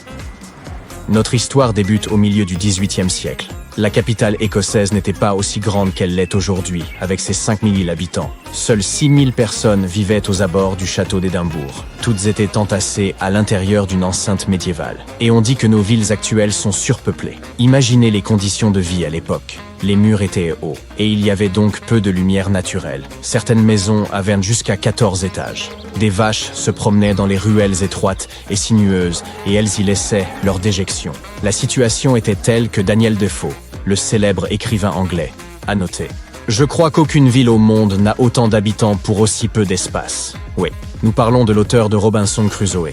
Eh bien, quelque chose devait être fait, et la solution a été de construire 2 longs ponts au nord et au sud de la ville. Les noms qu'on leur a donnés ne débordaient pas spécialement de créativité. North Bridge et South Bridge. Le pont septentrional a été achevé en premier. Puis, en 1785, la construction du 2e pont a débuté. Il devait relier la principale rue piétonne qui se trouvait au nord aux bâtiments universitaires du sud d'Édimbourg. Mais ne voyez pas cette construction comme l'un de nos ponts modernes jetés en travers d'un cours d'eau. Il s'agissait d'un viaduc, un type de pont qui relie 2 collines en franchissant une vallée. Le mot viaduc nous vient du latin, les Romains étant pionniers dans la construction de pareilles structures. Rome, la capitale de l'Empire, avait d'ailleurs été construite sur 7 collines. Et juste pour faire comme elle, Édimbourg s'étendait également sur 7 reliefs. Seuls 2 sont encore visibles aujourd'hui car la ville n'a cessé de s'agrandir. La construction de South Bridge, au XVIIIe siècle, a été un véritable tour de force d'ingénierie. Il n'a fallu que 3 ans à ses constructeurs pour l'achever. Entre 1785 et 1788. 19 arches de pierre enjambaient un gouffre pouvant atteindre jusqu'à 10 mètres de profondeur. Et sa longueur? Plus de 300 mètres. Impressionnant, même selon nos critères actuels. Mais qu'a à voir ce viaduc vieux de 2 siècles et demi avec une ville souterraine? Eh bien, c'est lui la ville. Car voyez-vous, South Bridge a été conçu pour être creux. Lorsque vous arpentez cette rue aujourd'hui, il y a en réalité une énorme cavité, faite par l'homme, sous vos pieds. Un nom populaire pour cet enchaînement de chambres souterraines est The Edinburgh Vaults. Mais quelle était la fonction de cet espace? Et y a-t-il encore quelque chose ou quelqu'un là maintenant? Prenons les choses dans l'ordre. L'idée originale des constructeurs était que ces voûtes servent de boutique aux marchands. Au début, tout se passait bien. Les commerçants utilisaient un total de 120 arcades en guise de boutiques et d'entrepôts. On y trouvait des ateliers, des cordonneries et des tavernes. Mais avec le temps, un défaut majeur de conception est apparu. Il y avait des infiltrations dans la pierre et les voûtes étaient constamment humides. Des inondations se sont même produites, car les constructeurs avaient oublié de rendre la structure étanche. Les marchands craignaient donc que l'eau n'endommage leurs précieux fonds de commerce. Et après seulement quelques années, les premiers locataires ont commencé à déménager. Une fois que le commerce légitime a déserté ses voûtes, ce sont les pauvres de la ville qui y ont élu domicile. Et pas que, mais toutes sortes de gens louches. Les historiens ne savent pas grand-chose de cette période, car il n'en existe pas de traces écrites. Mais même les squatteurs ont bientôt dû partir. Comment pouvait-on vivre sous ces voûtes si l'on ne pouvait pas y faire affaire? L'endroit était froid et humide, et il n'y avait pas de ventilation, d'assainissement des eaux ou de lumière naturelle. Ça sentait vraiment mauvais. Le pire cauchemar de tout agent immobilier. 30 ans seulement après leur achèvement, les voûtes de South Bridge ont fini par être abandonnées une fois pour toutes. Mais au niveau de la rue, la vie se poursuivait comme d'habitude. Les autorités ont choisi de combler les voûtes de décombres pour des raisons de sécurité. Enfoui et oublié, le souvenir d'un quartier marchand, autrefois grouillant d'activité à Édimbourg, s'est lentement estompé dans l'esprit des gens. C'est là que l'histoire devient un peu étrange. Dans les années 1980, un joueur de rugby écossais nommé Norrie Rowan a découvert par accident un tunnel menant aux voûtes. L'athlète n'a pas perdu de temps et a commencé à y effectuer des fouilles avec l'aide de son fils. Plusieurs tonnes de décombres et une décennie plus tard, les voûtes de South Bridge retrouvaient leur gloire d'antan. Enfin, pour ainsi dire. Elles étaient de nouveau sombres et humides, comme elles l'avaient été au XVIIIe siècle. De nombreuses découvertes intéressantes ont été faites dans cette ville souterraine. Les voûtes étaient jonchées de coquilles d'huîtres, qui constituaient le régime alimentaire standard d'un membre de la classe ouvrière d'Édimbourg à l'époque. D'autres trouvailles, telles que des chaussures et des bouteilles vides, suggéraient que des gens avaient réellement vécu dans ces lieux oppressants. Pensez-y la prochaine fois que vous verrez un étudiant occuper un garage en guise d'appartement. Ainsi, votre guide avait dit vrai. Il y a vraiment une ville cachée sous les rues d'Édimbourg. Enfin, au moins une de ces rues. Vous redescendez à présent High Street, la principale rue piétonne, en direction de Cowgate. Vous levez les yeux, et la voilà. La seule arche visible de ce pont autrefois impressionnant. Vous recherchez en ligne un moyen de réserver une visite de ces voûtes. Vous devez absolument voir cet endroit de vos propres yeux. Mais la capitale écossaise n'est pas la seule ville au sous-sol mystérieux. La région historique de Cappadoce, en Turquie centrale, ne cache pas moins de 36 villes sous sa surface. La plus grande et la plus impressionnante, celle de Derinkuyu, n'a été découverte qu'en 1963. Elle a été construite au 8e siècle, pendant l'ère byzantine, pour protéger la population locale des envahisseurs. Nous avons des structures similaires faites de béton dans nos villes modernes, mais l'échelle de la ville souterraine turque est proprement impressionnante. On y compte plusieurs niveaux, comme dans un parking. Les cavernes et les tunnels se situent à 60 mètres en dessous du sol. Cela représente les 2/3 de la hauteur de la Statue de la Liberté. La ville pouvait accueillir 2 milliers de personnes à tout moment, en plus du bétail et des vivres. La bonne odeur. 2000 représente l'affluence moyenne d'un match de football en Ligue 1 aujourd'hui. Vous voudrez peut-être faire un crochet par l'un de ces endroits la prochaine fois que vous irez en Turquie. La plupart de ces villes souterraines de Cappadoce se trouvent dans des zones rurales. Ça semble logique, non? Après tout, elles ont été creusées pour servir de cachette. Mais en Europe, il existe une ville dont le labyrinthe souterrain rappelle les voûtes d'Édimbourg. Peut-être avez-vous déjà entendu parler de Pilsen, en République tchèque. Mais attendez une seconde. Il ne sera pas question de leur célèbre bière locale. C'est l'histoire d'une ville médiévale qui a survécu sous les rues de Pilsen. Ces puits, ces caves et ces tunnels s'étendent sur plus de 20 km. Les artisans et commerçants utilisaient les souterrains historiques de Pilsen comme entrepôts. Pour l'eau, la nourriture, la glace. Tout ce que vous pouvez imaginer. Ces canalisations sont assez impressionnantes. Les historiens estiment qu'il y aurait 360 puits en dessous du centre historique de Pilsen. En période de conflit, ces passages servirent de refuge à la population locale. Ils ne souffraient certainement pas de la soif là-bas. Aujourd'hui, ce sont principalement les touristes qui visitent ces mystérieuses villes souterraines. Mais au Canada, il y en a une où les gens vivent et travaillent. Il s'agit du réseau de Montréal. La construction de ce réseau piétonnier souterrain a commencé en 1962. L'idée initiale était de séparer la population du trafic automobile. Une façon sympathique de dire que la municipalité construisait alors une station de métro. L'idée a fait son chemin et le projet s'est élargi. Aujourd'hui, c'est un véritable labyrinthe urbain caché en dessous du centre-ville. Besoin d'un endroit où dormir? Il y a des hôtels là-bas. Envie de manger un morceau? Pénétrez dans l'un des restaurants souterrains. Des boutiques en tout genre, une bibliothèque, des cinémas. La liste est longue. Il y a même des complexes résidentiels. Mais comment les gens peuvent-ils vivre sous terre? Facile. Bien que la ville elle-même se trouve en dessous, les points d'accès sont au niveau de la surface. Vous pouvez ainsi entrer dans ce réseau de tunnels, long de plus de 30 km, par plus de 120 endroits. C'est une autre forme d'antipode.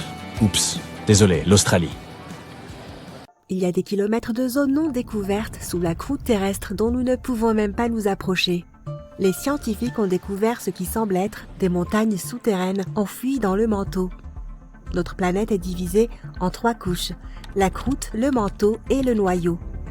La croûte est l'endroit où vivent et prospèrent 8 milliards de personnes, des trillions d'arbres et des millions d'animaux.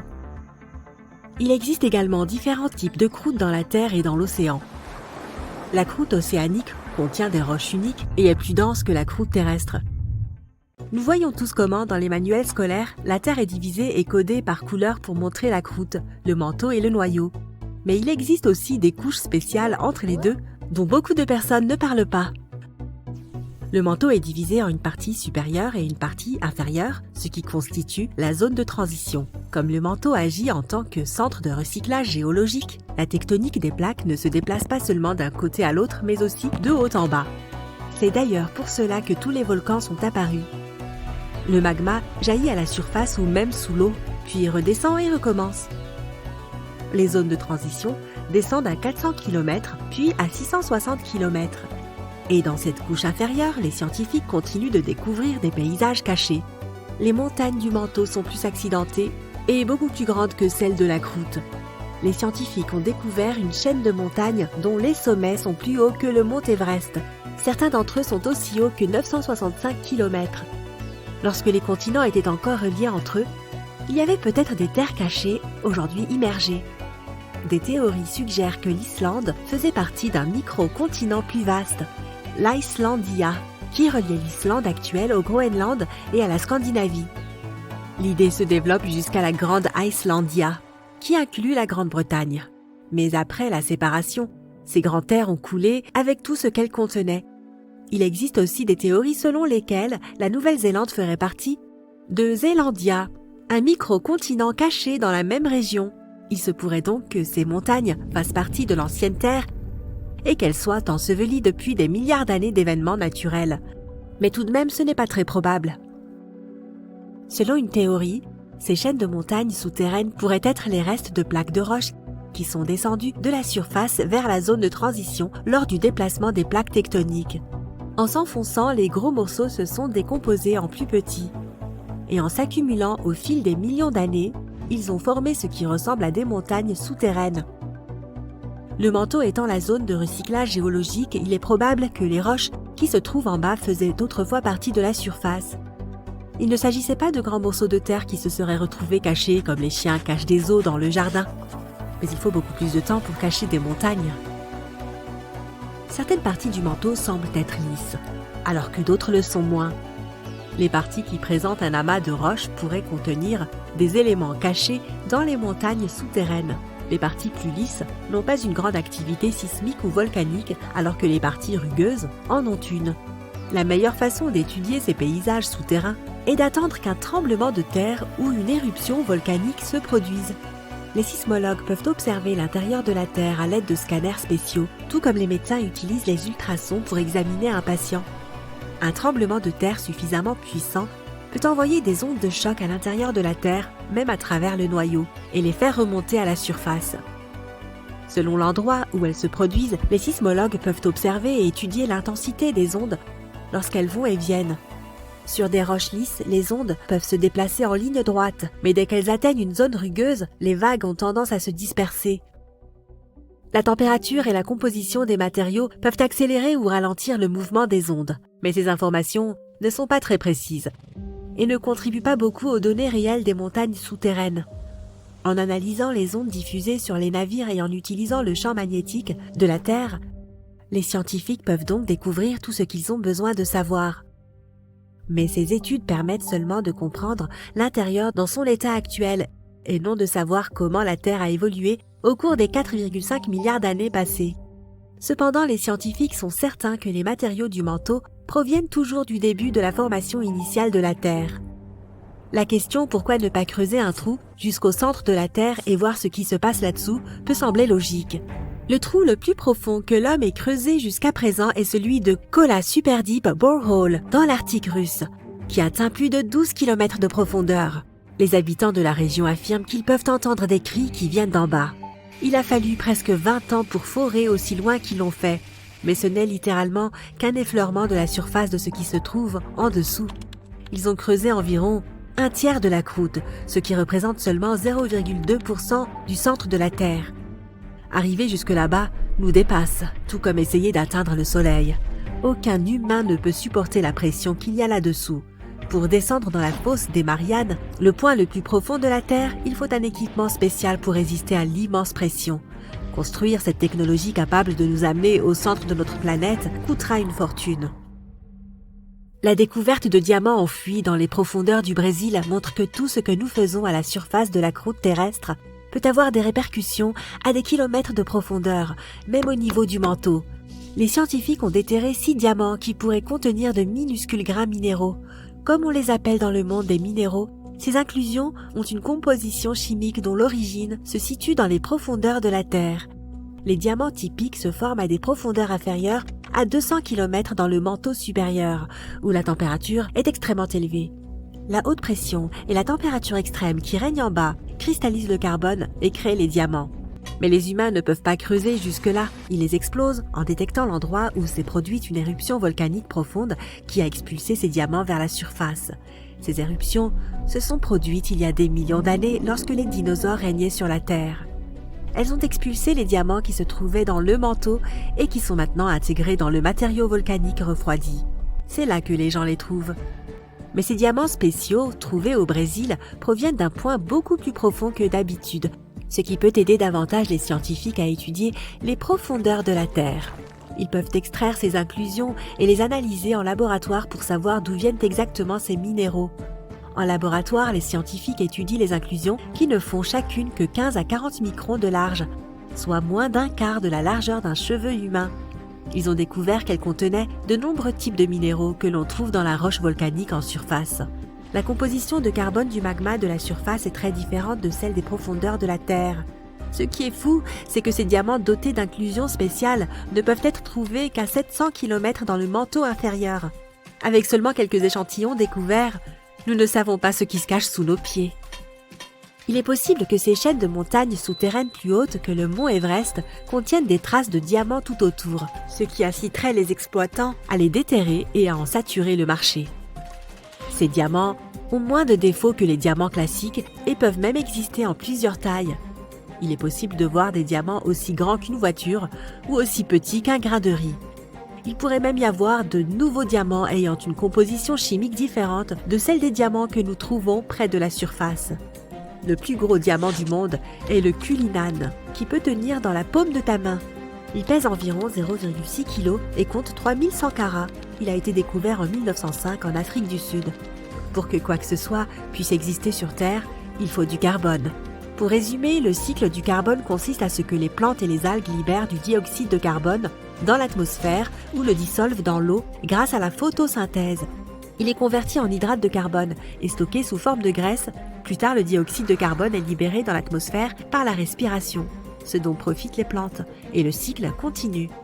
Les scientifiques affirment qu'il pourrait même y avoir un cycle du carbone à l'intérieur de la Terre. La croûte océanique contient beaucoup de sédiments carbonés qui pourraient se mélanger à la couche supérieure et inférieure du manteau. Mais il n'y a pas encore assez de preuves pour étayer cette hypothèse. Les diamants profonds pourraient être la clé pour faire évoluer cette théorie. Seul le temps nous le dira. Ces ruines gisent quelque part dans l'obscurité des profondeurs océaniques, couvertes d'algues, entamées par les ravages du temps. La cité de l'Atlantide aurait existé il y a plus de 12 000 ans. Puis, elle a coulé et au fil des siècles, les gens n'ont cessé de se transmettre des histoires à son sujet. Beaucoup pensent qu'il s'agissait juste d'une île ordinaire, mais de nombreuses légendes évoquent un empire à la puissance inégalée. L'Atlantide aurait été l'une des cités les plus riches et les plus fascinantes de son époque. Tu aurais eu le souffle coupé en franchissant ses imposantes portes. Des décorations étonnantes et d'impressionnantes statues de marbre se trouvaient partout. Selon la légende, la ville entière reposerait sous les eaux à présent. Certaines personnes pensent qu'elle se trouve au fond des mers, quelque part dans le triangle des Bermudes. Et certains prétendent même qu'une pyramide sous-marine au beau milieu de l'Atlantique serait en quelque sorte responsable de tous ces avions, bateaux et personnes qui disparaissent mystérieusement là-bas, et que personne ne peut retrouver par la suite. L'histoire raconte qu'à la fin des années 1960, un groupe de chasseurs de trésors est tombé sur les ruines d'une ville antique. Cela s'est produit pendant l'une de leurs expéditions de plongée dans la région des Bermudes, au large des côtes de Miami. Ils ont évoqué les vestiges intrigants de la ville et ont mentionné une pyramide de verre sur laquelle ils étaient également tombés. Ils ont affirmé qu'elle était plus grande que n'importe quelle autre pyramide, même celle découverte en Égypte. Enfin, bien sûr, ce ne sont là que des histoires. Mais des choses inhabituelles se produisent dans cette zone. Par exemple, des courants d'eau changeants ou un fort vortex qui se produit de temps à autre. Le triangle des Bermudes est l'un des endroits les plus intéressants à explorer pour les chercheurs. Ils s'y rendent pour étudier les minéraux, les fonds marins et le Gulf Stream. Ils analysent la façon dont l'océan influence la météo. La structure géologique de la croûte terrestre dans les profondeurs des fonds marins est particulièrement intéressante. Le point le plus profond de l'océan Atlantique se trouve dans le triangle des Bermudes. Les chercheurs ont mené beaucoup d'études et de forages pour découvrir ce qui se trouve à quelques kilomètres sous les fonds marins de cette zone. Il existe une variété impressionnante de reliefs marins dans le triangle des Bermudes. Tu ne peux pratiquement rien admirer de tel ailleurs sur la planète, surtout si tu gardes à l'esprit qu'il ne s'agit pas d'une région océanique spécialement vaste. Regarde ce banc de sable au ras de l'eau. On y trouve aussi des plateaux, des plaines et des crevasses en eau profonde. Et si tu penses que le triangle des Bermudes est une sorte de piège, eh bien, tu n'as pas tort, vu sa structure géologique complexe. Il y a quelques groupes de monts sous-marins dans les régions est et nord du triangle. La plupart n'ont pas de nom et certains d'entre eux mesurent jusqu'à 200 mètres de haut. Avec de telles hauteurs, ils seraient considérés comme des collines ordinaires à la surface. Mais selon les normes océaniques, ces prétendues collines sous-marines sont comparables à de petites montagnes. Elles présentent des formes elliptiques ou circulaires. Tu peux t'en rendre compte si tu les regardes d'en haut. Il y a plus de monts sous-marins dans le Pacifique que dans l'océan Atlantique. Le monde sous-marin de l'Atlantique est moins diversifié que celui du Pacifique, à moins que l'on ne parle du triangle des Bermudes. La plateforme calcaire qui forme le fond du triangle a une profondeur de près de 6 km. Et toute cette épaisse couche est constituée des restes de petites créatures. En 2019, un grand groupe de géologues a publié un article dans lequel ils affirment que le triangle s'est formé suite à une forte activité volcanique. Pendant des années, les gens ont cru que d'anciens volcans éteints depuis longtemps avaient fait surgir les îles des Bermudes du fond de la mer. Une théorie prétend donc que les îles Bermudes se sont formées en raison de perturbations dans les flux de magma. Des morceaux d'anciennes plaques qui se trouvaient déjà dans le manteau sont remontés à la surface et ils se sont mélangés. C'est ainsi que de nombreuses îles volcaniques ont pu se former dans les océans. Sachant cela, les auteurs de science-fiction ont laissé libre cours à leur imagination. Ils ont raconté des histoires de créatures effrayantes et de villes ou d'îles mystérieuses cachées au fond de ces abîmes. Toutes ces histoires fantastiques encouragent les gens à créer leurs propres théories. Au XVe siècle, un homme bien connu, du nom de Christophe Colomb, participait à ce qui deviendrait plus tard l'une des plus grandes et des plus importantes expéditions de tous les temps. Il a été l'un des premiers à rapporter les histoires incroyables d'une région mystérieuse que l'on appellerait plus tard le Triangle des Bermudes. Cette région fut d'abord connue sous le nom des îles Somers, du nom du héros et corsaire britannique George Somers. Mais ce fut l'explorateur espagnol Juan de Bermudez qui découvrit l'île en 1505. Et c'est à ce moment-là que la région a reçu le nom qu'elle porte aujourd'hui.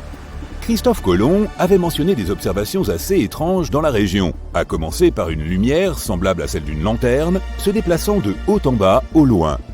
Il a immédiatement averti son équipage et leur a demandé de regarder la lumière qui ne cessait de disparaître et de réapparaître. Il a parlé d'étoiles qui semblaient se déplacer dans le ciel. L'aiguille de leur boussole s'est aussi emballée. Mais la chose la plus inhabituelle qu'il ait affirmé avoir vue était un objet incandescent inconnu sortant de la mer et s'élançant vers le ciel. De nos jours, beaucoup de gens pensent qu'il y avait là rien de vraiment inhabituel. Il devait s'agir de lumière provenant d'un autre navire ou encore du rivage. Mais les Bermudes nous intriguent encore aujourd'hui. C'est une zone à peu près triangulaire où les navires disparaissent sans laisser de traces. Parfois, ils réapparaissent plus tard, mais sans une seule personne à bord. Le plus souvent, néanmoins, personne ne retrouve jamais leurs épaves. Et il n'y a pas que des navires. Des avions disparaissent aussi. Le voilier de formation HMS Atalanta fut l'un des premiers cas dans la série des mystères qui entourent le Triangle des Bermudes. Le navire a quitté un chantier naval de l'archipel pour faire cap vers l'Angleterre en 1880. Il n'a jamais atteint les îles britanniques. À vrai dire, il n'a même jamais quitté la région des Bermudes. Il a tout simplement disparu sans laisser la moindre trace. Certains ont avancé que le navire avait disparu à cause d'une puissante tempête qui aurait croisé leur route. Les membres de l'équipage n'avaient probablement pas assez d'expérience pour gérer une telle situation. À l'époque, tout le monde voulait savoir ce qui était arrivé au vaisseau. Comment avait-il pu disparaître comme ça? Ça a fait les gros titres. Les gens inventaient toutes les théories possibles et imaginables sur ce qui avait pu se passer. L'histoire a continué avec le charbonnier Cyclope. En 1918, il naviguait au large de la Barbade et après quelques jours, la situation s'est répétée. Le navire a disparu sans laisser de traces et avec plus de 300 personnes à bord. 3 ans plus tard, en 1921, un garde-côte des Diamond Shoals, près du cap Hatteras, en Caroline du Nord, a découvert un énorme navire commercial qui s'était échoué. Les gardes étaient prêts à secourir ses occupants, mais il n'y avait personne à sauver. Le navire était vide. Aucun des passagers ou membres d'équipage n'était présent. Certaines théories sur cet accident faisaient mention de pirates, mais personne n'a vraiment découvert ce qui s'était passé. Le vol 19 s'est avéré être l'un des incidents les plus célèbres dans cette région. Un groupe entier d'avions a disparu dans le coin en 1945. L'expédition de sauvetage ne s'est pas non plus bien déroulée, puisqu'un des navires et ses 13 membres d'équipage ont également disparu. Et ce n'est pas que de telles choses ne se soient produites que dans le passé. Une embarcation de 9 mètres de long, avec 20 personnes à son bord, a disparu un jour après son arrivée prévue à Lake Worth, en Floride. Il n'y avait aucune trace du navire, ni aucun signal de détresse. La mission de sauvetage a employé des bateaux et des avions et a duré près de 84 heures. L'équipe a couvert une zone qui faisait presque 2 fois la taille du Massachusetts, mais toujours rien. Le triangle des Bermudes est un lieu de grand mystère, mais ces îles sont pourtant un endroit parfait pour les voyageurs. C'est un excellent choix si tu aimes le golf, par exemple. Ainsi, si tu as de la chance, tu pourrais facilement croiser des golfeurs renommés ou des célébrités pendant ton séjour. Et voici quelque chose d'intéressant pour les fans de musique. John Lennon a trouvé l'inspiration nécessaire à 25 de ses chansons sur l'une de ces îles fascinantes.